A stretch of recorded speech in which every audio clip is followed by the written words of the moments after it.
अस्सलामुअलैकुम dear friends and source, this is Adil Ejaz Ahmad once again आप लोगों की खिदमत में हाजिर हैं। डियर सोर्स, आज के शॉर्ट लेक्चर में हम बहुत ही सिंपल और आसान सा और बहुत इंपॉर्टेंट टॉपिक डिस्कस करते हैं। डियर सोर्स, आज के शॉर्ट लेक्चर में हम control of harmful bacteria discuss करते हैं। देखिए, तमाम की तमाम बैक्टीरिया तो हार्मफुल नहीं है। जो कुछ बैक्टीरिया जो बॉडी के लिए नुकसानदेह हैं, हार्मफुल हैं, जो डिजीज काज करते हैं, उसको कैसे कंट्रोल करना है, तो उस मेथड्स को हम डिस्कस करते हैं। दो तरीकों से हम कंट्रोल करते हैं, एक है केमिकल मेथड, एक है फिजिकल मेथड से कंट्रोल कर रहा है।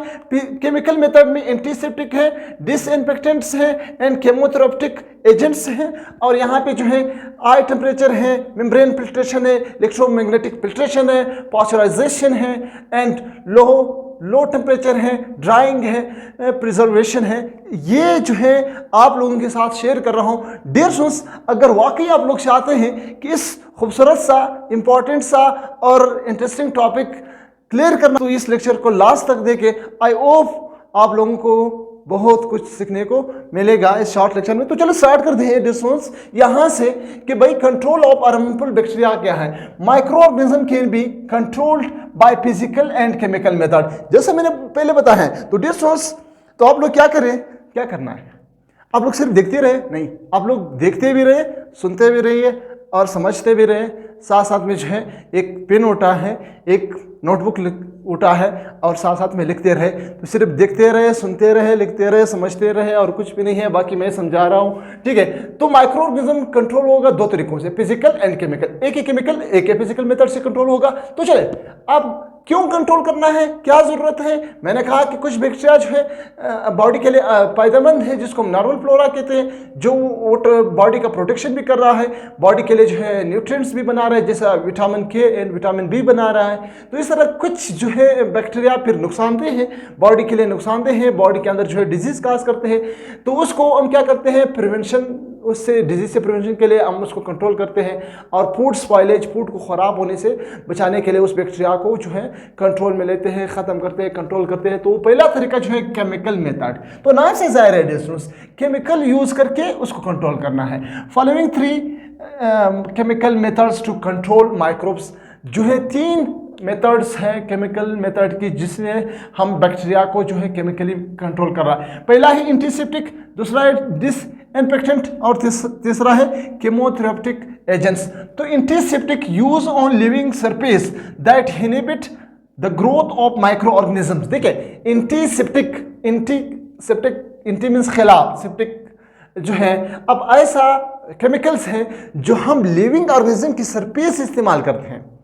लिविंग ऑर्गेनिज्म की सरफेस पे अगर कोई हार्मफुल बैक्टीरिया हो, पैथोजन हो, उसको ख़त्म करना है तो उसको हम क्या कहते हैं, एंटीसेप्टिक कहते हैं। यानी लिविंग ऑर्गेनिज्म की सरफेस पे बैक्टीरिया को जो है उसको इनहिबिट, यानी उसकी जो है स्टॉप करना, इनहिबिट करना उसकी ग्रोथ। अब ग्रोथ का मतलब क्या है कि माइक्रो ऑर्गेनिज्म कैसे ग्रोथ कर रहा है, बैक्टीरिया कैसे ग्रोथ कर रहा है। तो ग्रोथ का मतलब रिप्रोडक्शन स्टॉप करना, लिविंग ऑर्गेनिज्म के ऊपर कुछ केमिकल्स यूज करना, ताकि इसकी सरफेस पे अगर कोई बैक्टीरिया मौजूद है उसका ग्रोथ या रिप्रोडक्शन स्टॉप करना। तो इसको एंटीसेप्टिक कहते हैं। इस मेडिसिन को क्या कहते हैं, इस केमिकल्स को क्या कहते हैं, एंटीसेप्टिक। जैसा पाइडीन है, जैसा एंटीसेप्टिक सोप जो मौजूद है, साबुन वगैरह जो हम कहते हैं, डिटोल है, माउथ वाश जो वाश मौजूद होते हैं, उसको हम क्या कहते हैं, एंटीसेप्टिक कहते हैं। ओके, आई होप आप लोगों को क्लियर होगा ये आसान सा टॉपिक क्या है भाई।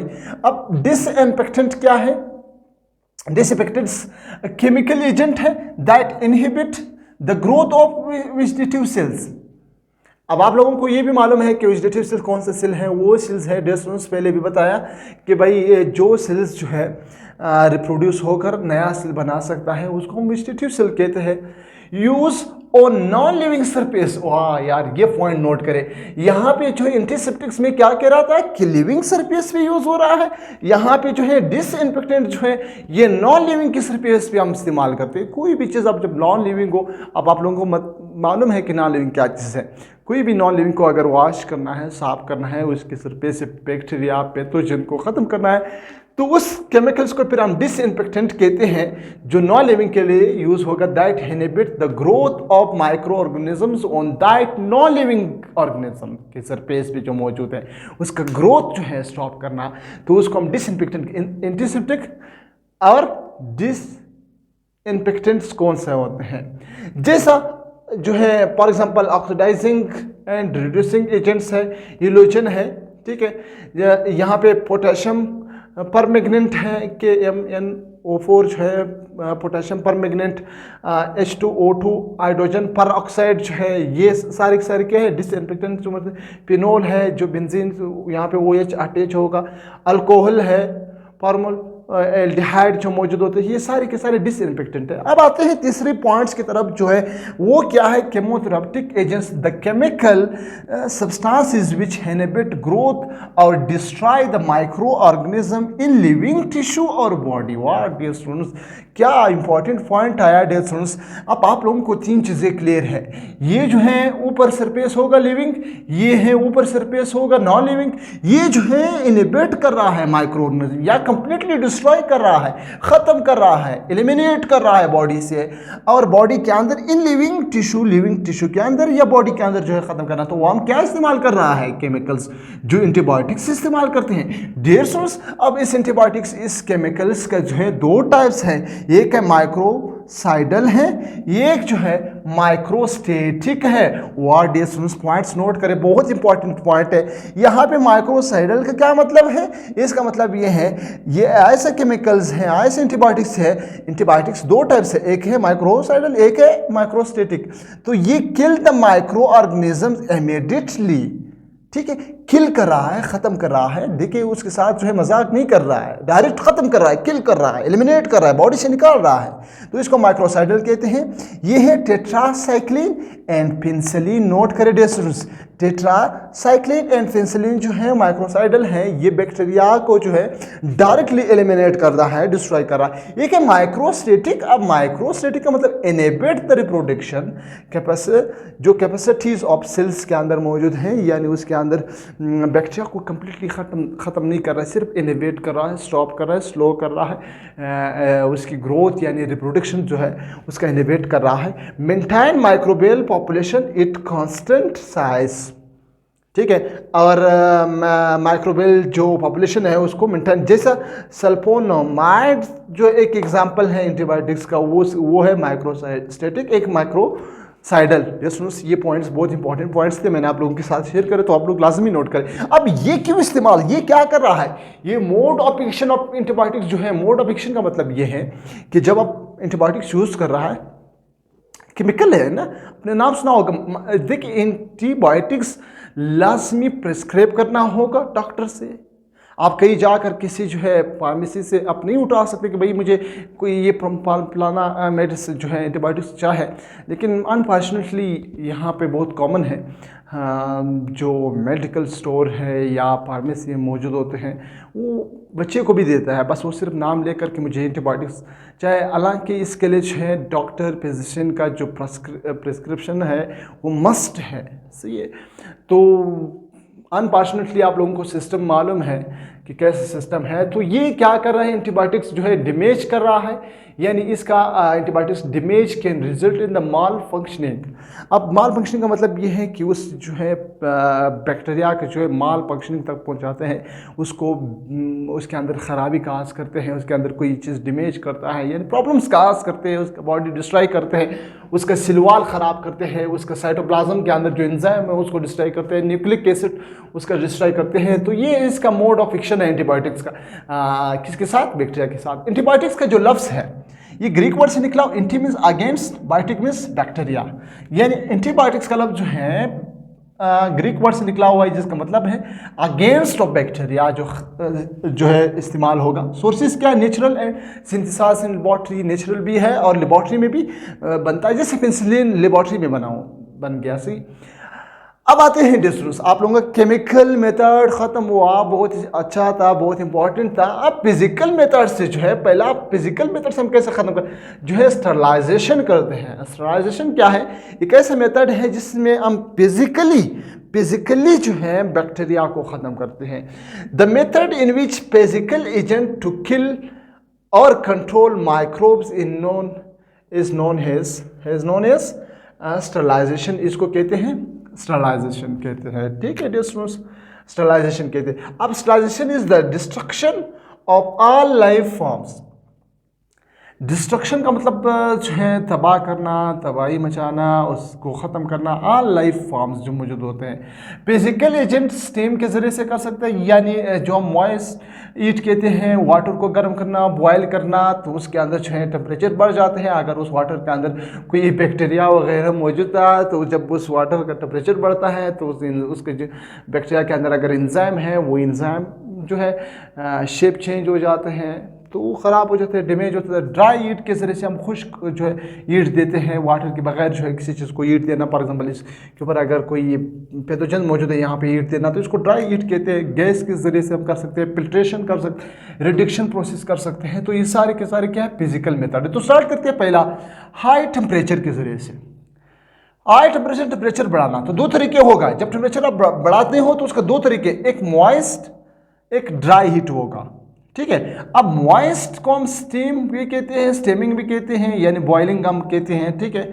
ड्राई हीट कौन सा, इस दो को डिस्कस। मॉइस्ट हीट जो है ये बॉइलिंग वाटर 15 मिनट्स तक जो है वाटर को उबालना, तो उसके अंदर बैक्टीरिया जो मौजूद है वो ख़त्म हो जाता है। ये क्या मॉइस्ट हीट जो है खास कोगुलेशन कर रहा है। कोगुलेशन का मतलब क्या है, प्रोटीन को एक साथ लाना, ठीक है।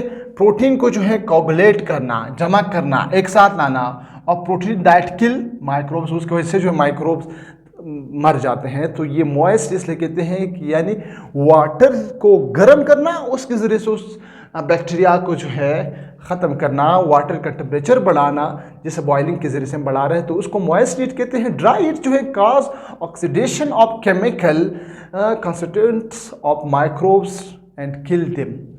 अब यहाँ पे ड्राई हीट जो है खुश्क जो हम आग कहते हैं कि देना, कि भाई एक सरफेस पे एक चीज़ मौजूद है उसको आग देकर उसके ऊपर जो है पैथोजन है वो ख़त्म हो जाती है। ये असल में क्या काज करते हैं, ऑक्सीडेशन काज करते हैं। अब ऑक्सीडेशन क्या है, एक रिडक्शन या ऑक्सीडेशन।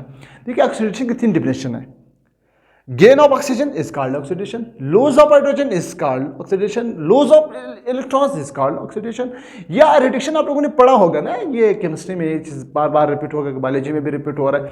और रिडक्शन फिर वो है loss of oxygen, gain of hydrogen, gain of electrons, ये 3 डिफिनेशन बन रहा है। तो यहाँ पे ऑक्सीडेशन काज होगा ड्राई हीट में। दूसरा नंबर पे जो मेम्ब्रेन फिल्ट्रेशन है, फिल्ट्रेशन भी सबको पता है कि भाई फिल्टर करना किस चीज़ों को, ईट सेंसिटिव मटेरियल्स, वो चीज़ें जो ईट से ख़राब होते हैं उसको फिर क्या करना होगा, उसको फिल्टर करना होगा, मेम्ब्रेन के जरिए से फिल्टर करना होगा। जैसे एंटीबायोटिक्स है, जैसे सेरा है, यानी सीरम का प्लूरल है सेरा, हार्मोन्स है, अब ब्लड प्रोडक्ट है, सही है। ये सेरा सीरम जो है ब्लड के अंदर मौजूद होते हैं। हार्मोन्स है, ग्रोथ है, मीडिया ग्रोथ जो हम कहते हैं, जहाँ पे बैक्टीरिया ग्रोथ कर रहा है, जहाँ पे न्यूट्रिएंट्स मौजूद होते हैं, एंजाइम्स, हार्मोन्स मौजूद है, उसका प्रोटेक्शन करना। Enzymes, vitamins can be sterilised by MF. M का मतलब मेम्ब्रेन, एफ का मतलब फिल्ट्रेशन के जरिए से जो फिल्टर करते हैं।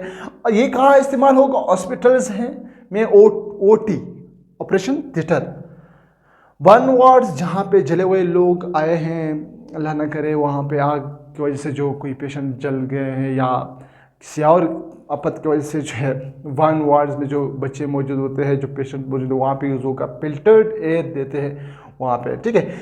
तीसरे नंबर पे जो है इलेक्ट्रोमैग्नेटिक रेडिएशन के जरिए से भी हम क्या करते हैं, फिजिकल मेथड्स, यानी हम बैक्टीरिया को जो है कंट्रोल कर सकता है। Certain electromagnetic radiations below 300 nanometre से जो है इसका वेवलेंथ है कम होगा, ये are affected in killing microorganism. ये भी क्या करे, जिसका वेवलेंथ कम है 300 नैनोमीटर से, वो क्या होगा, वो उस बैक्टीरिया के लिए, माइक्रो ऑर्गेनिज्म के लिए बहुत ज़्यादा नुकसानदेह है, माइक्रो ऑर्गेनिज्म को ख़त्म करते हैं। तो वो कौन सा है, gamma rays use for the sterilisation. और गामा रेज भी हम इस्तेमाल करते हैं, गामा रेज जो है हम इस्तेमाल करते हैं ताकि वो क्या करे, बैक्टीरिया पैथोजन को डिस्ट्रॉय करे, ख़त्म करे। तो डिस्टेंस अब आते हैं 4 नंबर जो है पास्चराइजेशन।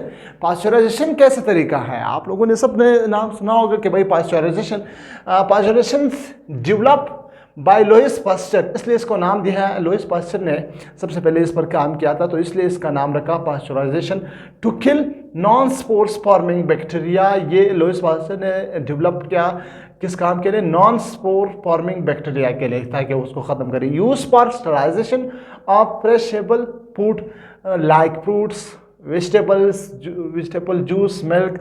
यानी ये पास्चराइजेशन इसलिए मोस्टली यूज़ होगा जो फ्रेशेबल फूड है, जहाँ वो फूड, वो फ्रूट्स, वो वेजिटेबल्स जिसके अंदर वाटर कंटेंट्स ज़्यादा हो, यानी जिसमें वाटर ज़्यादा हो, जैसे मिल्क है, टमेटोज़ हैं और जूस मौजूद होते हैं, एक्सेट्रा। बहुत ऐसी चीज़ें हैं जो फ्रेशेबल है, तो उसको क्या करते हैं? पास्चराइजेशन करते हैं। अब इसके दो टाइप्स होते हैं, एक है फ्लश पास्चराइजेशन, एक है ओल्ड पास्चराइजेशन। दोनों टाइप्स आप समझे।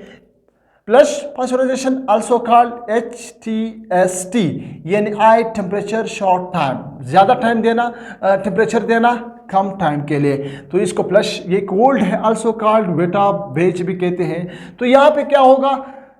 72 सेल्सियस से लेकर 20 से 72 सेल्सियस टेम्परेचर देना 20 सेकंड के लिए, जैसे मिल्क को हम दे रहा है। यहाँ पे जो है इसका टेम्परेचर थोड़ा सा कम है, 63 सेल्सियस से लेकर 30 मिनट्स तक जो है हम टेम्परेचर देते हैं। मिल्क के लिए हम इस्तेमाल करते हैं ये पास्चराइजेशन। आ रहे समझ? पास्चराइजेशन क्या है? हम फ्रेशेबल फूड के लिए इस्तेमाल करते हैं जिसमें वाटर कंटेंट ज़्यादा हो, तो उसकी दो टाइप्स हैं, एक है फ्लश पास्चराइजेशन, एक है ओल्ड पास्चराइजेशन। यहाँ पे टेम्परेचर हाई होगा और कम टाइम होगा, यहाँ पे टेम्परेचर जो है कम होगा और लॉन्ग टाइम के लिए। यहाँ पे जैसा मैंने एग्जांपल 72 सेल्सियस से लेकर 20 सेकंड, यहाँ पे 63 सेल्सियस 30 मिनट्स तक।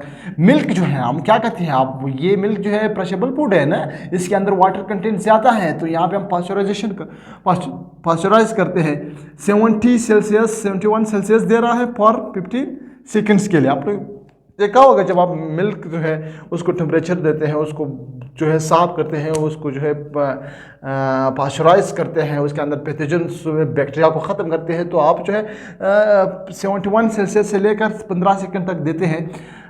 62 सेल्सियस अगर दे रहे हो तो कम टेम्परेचर है, तो यहाँ पे फिर मिनट्स ज़्यादा होगा, टाइम ज़्यादा होगा, जो है 32 मिनट्स होगा। किस काम के लिए? ट्यूबरक्लोसिस को ख़त्म करना, टीबी जो बैक्टीरिया है, टाइफाइड के जो बैक्टीरिया है उसको ख़त्म करना, but not change milk taste. और यहाँ पे जो है मिल्क टेस्ट जो है टेस्ट चेंज नहीं होगा। पाइप नंबर 6 लो टेम्परेचर जो होता है, कम टेम्परेचर देना, -10 से लेकर -15 सेल्सियस देना। ये भी जो है बैक्टीरिया को एक फिजिकल तरीका है जिससे बैक्टीरिया जो है कंट्रोल में हो जाएगा।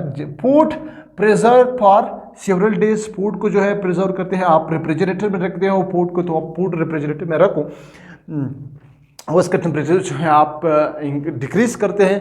तो फूड के अंदर अगर कोई बैक्टीरिया मौजूद हो, कोई पैथोजन मौजूद हो, तो डेफिनेटली उस बैक्टीरिया के अंदर जो है एंजाइम्स मौजूद हैं, वो एंजाइम्स जो है उसके लिए एक स्पेसिफिक टेम्परेचर होना चाहिए, एक स्पेसिफिक पीएच होना चाहिए, एक स्पेसिफिक जो है साल्ट एसिडिटी होना चाहिए। तो अगर वो कम हो जाए टेम्परेचर, तो डेफिनेटली वो जो एंजाइम्स हैं वो इनएक्टिव फॉर्म में बन जाते हैं। है तो सही, उसका शेप भी सही है, उसका स्ट्रक्चर भी सही है, लेकिन वहाँ पे जो है फूड के अंदर जो बैक्टीरिया है, उस बैक्टीरिया के अंदर जो एंजाइम है, उसका टेम्परेचर जो है कम हुआ, तो वो एंजाइम मौजूद है लेकिन इनएक्टिव में काम नहीं कर रहा है।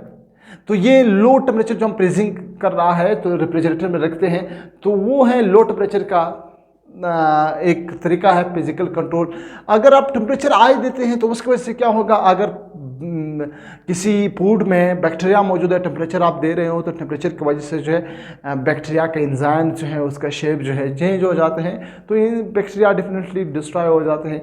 लो टेम्परेचर की वजह से जैसे मीट, मिल्क, वेजिटेबल्स एक्सेट्रा हम रेफ्रिजरेटर में रखते हैं, तो ये भी नुकसान फ्रीजिंग कर रहा है। प्रिवेंट माइक्रोबियल डिस्ट्रक्शंस -2 18 सेल्सियस तक जो है -18 तक जो हम फ्रीजिंग करते हैं। अब तीसरा 6 नंबर पे जो है ड्राइंग।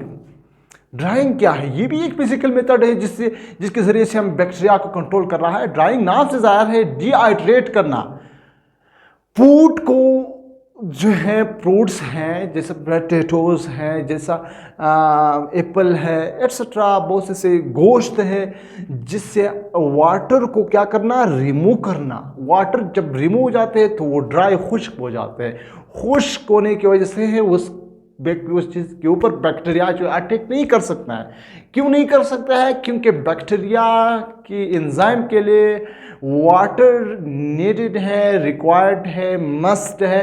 तो अगर बैक्टीरिया के जो है एंजाइम को अगर वाटर नहीं मिल रहा है तो वो कैसे एक्शन करेगा? तो वो एक्शन नहीं कर सकता है। डियर स्टूडेंट्स, आ रहा है समझ मेरी बात? तो ड्राइंग भी एक फायदा है। जिस गोश्त खुश करना लांदी जो लोग कर रहा है बहुत शौक से, फिर बाद में कहते हैं 2-3 महीने बाद, तो उसमें बैक्टीरिया ख़राब क्यों नहीं हुआ? क्योंकि उससे जब पानी निकल जाए तो खुश्क बन जाते हैं। अगर उसके ऊपर बैक्टीरिया भी आ जाए ना, बैक्टीरिया के अंदर एंजाइम है, वो एंजाइम देखकर इस गोश्त को हैरान हो जाए कि यार ये कैसे गोश्त है, तो वो फिर जो है उसके अंदर कोई भी डिजीज़ जो है अपना एक्शन स्टार्ट नहीं कर सकता है। तो ड्राइंग एक तरीका है dehydration, removing water contents from fruits, vegetables, milk, meat, etc. Bacteria cannot grow because enzyme need water for actions. ठीक है, अब आते हैं लास्ट पॉइंट की तरफ। प्रिजर्वेटिव्स जो होते हैं, प्रिजर्वेटिव्स क्या होते हैं? Stop the growth of bacteria. जैसा बैक्टीरिया का जो है पीएच को चेंज करना, एसिडिटी चेंज करना, लो पीएच देना, साल्ट इन्वायरमेंट देना, तो इसकी वजह से भी बैक्टीरिया का जो ग्रोथ है, शुगर का जो लेवल है डिक्रीज करना, वाटर एट्सेट्रा, वाटर कम करना, यानी उसके जो रिक्वायर्ड चीज़ें हैं उसके अंदर कोई चेंजिंग लाना। तो ये क्या है? प्रिजर्वेटिव है। इसकी वजह से भी जो है बैक्टीरिया का ग्रोथ जो है स्टॉप हो जाते हैं, इनहिबिट हो जाते हैं। तो डिस्टेंस बहुत ही सिंपल और आसान सा और बहुत इंटरेस्टिंग टॉपिक था। आई होप आप लोगों ने इस शॉर्ट लेक्चर से बहुत कुछ सीखा होगा ना। तो इसमें हम लोगों ने क्या डिस्कस किया? केमिकल मेथड डिस्कस किया, उसमें 3 थे, एंटीसेप्टिक, डिसइंफेक्टेंट एंड केमोथेरापिक एजेंट्स। फिर फिजिकल में जो हम मेथड्स हम लोगों ने discuss, high temperature, membrane penetration, electromagnetic जो रेडिएशन है, पास्चराइजेशन है, लो ड्राइंग है, प्रिजर्वेटिव्स है। तो अगर इस शॉर्ट लेक्चर से कुछ फ़ायदा हुआ है तो लाजमी अपने दोस्तों के साथ शेयर करें और अपना ख्याल रखें और उसका भी ख्याल रखें। जिसका कोई ख्याल नहीं रखता है, अपनी दुआओं में अदल एजाज़ हिम्मत को हमेशा याद रखें। अल्लाह हाफिज़।